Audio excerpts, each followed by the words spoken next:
Good morning, ninjas in the Ninja Nation, where we talk about all things ninja all the time.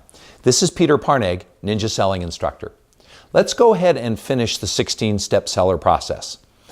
As you recall, we've finished the first 6 questions in a prior episode. Now, the next place we all seem to get hung up is when we ask the question, oh, by the way, Mr. Seller, have you had a chance to look at the package of information that I dropped off? There are 3 basic answers you'll generally get. The first is a simple yes. Then just go ahead and ask the question, do you have any more questions? They often answer, no, looks fine to us. Then simply ask the really great question without fumbling, do you feel we're qualified to handle the sale of your house? And they will also often answer, yeah. And then with confidence, ask, would you like me to handle a sale? And most of the time they'll say sure. But where we mess up is that we feel a huge urge to add in filler, more selling, based on our own anxiety. Just follow these questions really simply and it'll be just terrific. But what if they say, no, we didn't get a chance to look at the package?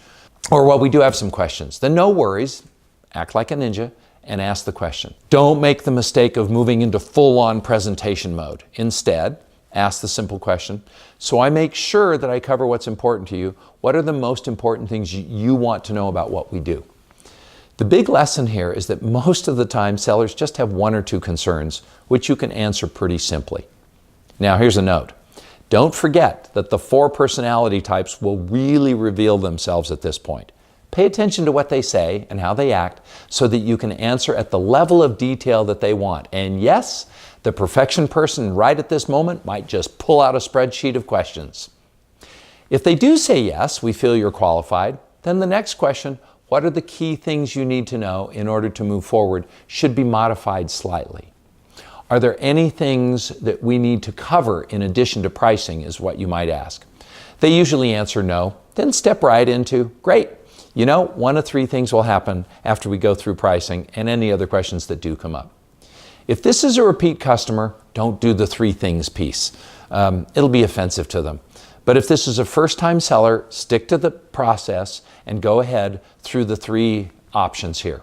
I want to do it for you so you can know what it sounds like just as a review. So they say yes or no, and you say great. You know, 1 of 3 things will happen after we go through the pricing and any other questions which might come up, Mr. Seller.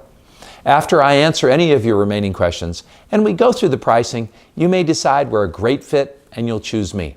Second, it is possible that when we finish the pricing piece, you'll decide we aren't a great fit and you might decide not to hire me.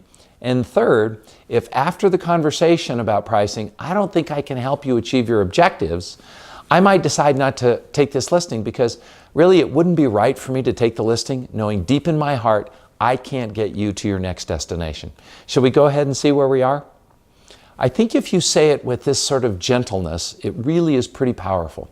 And now you're right in your pricing conversation where you need to be.